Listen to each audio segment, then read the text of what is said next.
Doctor Sundas मुस्तकीम साहिबा ने हमें ज्वाइन किया। डॉक्टर साहिबा, बहुत शुक्रिया आपका। ये जो सिचुएशन हम देख रहे हैं कि पहले जंग की सूरत होती है, फिर उसके बाद हम देखते हैं कि आसानी आती है, सीज़ फायर की बातें होती हैं, अब हुर्मुज़ खुल जाता है, फिर उसके बाद उसकी खिलाफ वर्जी होती है। हम देख रहे हैं कि जैसे कि अब्दुल्ला अहमद गुल साहब भी फरमा रहे थे कि ट्रंप 8 दफ़ा तो ऐलान कर चुके हैं कि मैं जंग जीत चुका हूं, और पीट हेग्सेथ को वो आगे लगा लेते हैं, वो आके अपनी आवाम को ब्रीफिंग देते हैं और उसमें वो मुकम्मल तौर पर जंग जीत चुके होते हैं। धमकियों से, गालम गलोच से, फ्रस्ट्रेशन से अब वो यहाँ तक आ गए हैं कि वो कहना शुरू हो गए हैं कि डील एक्सेप्ट कर लें, आपके हक़ में यही बेहतर है। तो आप क्या समझती हैं, अभी अगर इस्लामाबाद अकार्ड में ये मामला दोबारा से बैठता है तो क्या ये ऊँट किसी करवट बैठेगा? बट बिलाशुबा बैठ नहीं पड़ेगा, वरना ये जो है वो थ्रेटनिंग स्टेटमेंट्स के बाद से लेकर सीज फायर की वॉयलेशन भी जारी रहेगी, थ्रेटनिंग स्टेटमेंट भी जारी रहेंगी और फिर उसके बाद से जंग बंदी भी जारी रहेगी। एक के बाद दूसरे के बाद तीसरा चौथा सीज फायर हमें देखने को मिलता रहेगा।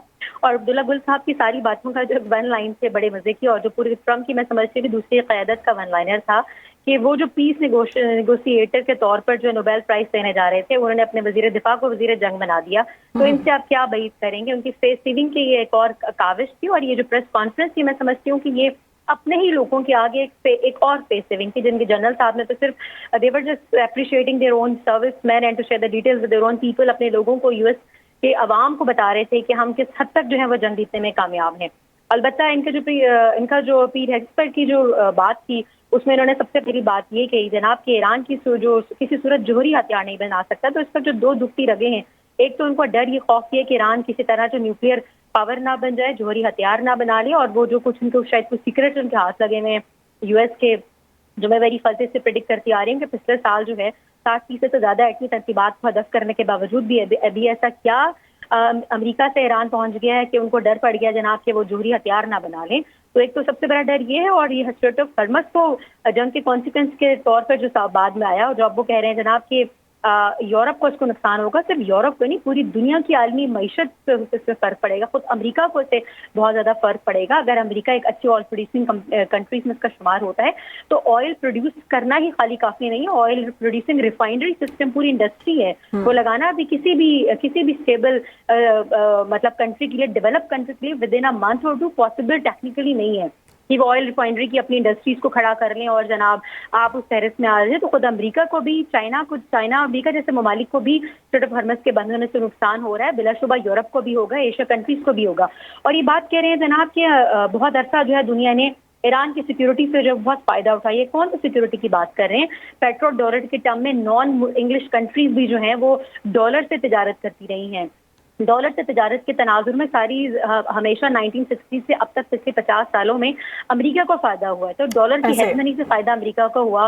तो अभी ये कौन सी सिक्योरिटी का नाजायज फायदा उठा रहे हैं? स्ट्रेट ऑफ हॉर्मुज़ तो पहले भी खुला था और बगैर फीस के जाने दे रहे थे, अभी ईरान मानने के लिए तैयार है बगैर फीस के जाने देंगे। असल में मसला ये है कि ये समझ रहे थे ईरान को भी किसी भी कंट्री की तरह ये बात कहेंगे, ईरान फौरन से वो बात मान लेगा। जब भी कहें टेबल पे आ जाओ, ईरान टेबल पर आ जाएगा। जब वो कहें स्ट्रेट ऑफ हॉर्मुज़ को बंद कर दो, वो बंद कर देगा। उनके जहाज पर अटैक करने के बावजूद भी वो कहें जनाब कि आप वीडियो रिलीज करें, मतलब एक तो एक्ट ऑफ वायलेंस आप कर रहे हैं जंग बंदी कर पीस डील सीज फायर के दौरान आप वायलेशन कर रहे हैं, और आप सीज फायर के वायलेशन करते हुए नाकाबंदी कर रहे हैं। नाकाबंदी के बाद उनके जहाज पर हमला करके वीडियो रिलीज कर रहे हैं, और फिर आप उनसे एक्सपेक्ट कर रहे हैं कि वो पीस निगोशिएशन के लिए आपके कॉल पर इस्लामाबाद आ जाएंगे।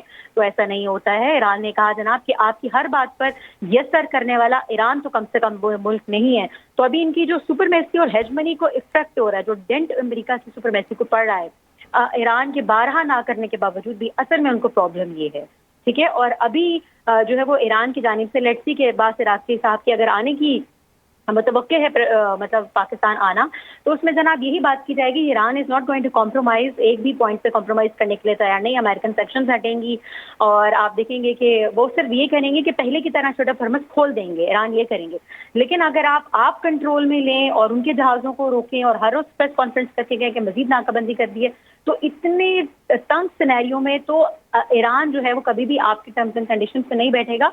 और ये तो आपने देख लिया। अब आपकी पॉलिटिकल लीडरशिप अपना, जैसा कांग्रेस आपको इजाजत देगी, आपकी लीडरशिप एक्सेप्ट होगी, तो उन्होंने कहा जनाब कि कार्ड जो है वो ईरान के हाथ में है। नो डाउट ईरान के हाथ में है, मगर उस तरह से नहीं जिसमें से अमेरिका समझ रहा है के सारे कार्ड हैं, वो समझ रहे हैं कि हमारी टर्म्स एंड कंडीशन पे बात मान लेंगे तो हम जंगबंदी खत्म कर देंगे, नाकाबंदी खत्म कर देंगे, स्ट्रेट ऑफ हॉर्मस को खोल देंगे। लेकिन अब स्ट्रेट ऑफ हॉर्मस वो पहले वाला स्ट्रेट ऑफ हॉर्मस नहीं रहेगा, बिल्कुल वैसे जैसे ईरान अब पहले वाला ईरान नहीं रहेगा। ईरान ने नॉन न्यूक्लियर मुस्लिम स्टेट होते हुए भी जो अमेरिका को टक्कर दी है और 40-45 दिन तक जो अमेरिका के आगे डटा रहा है, तो दिस इटसेल्फ स्पीक्स वॉल्यूम।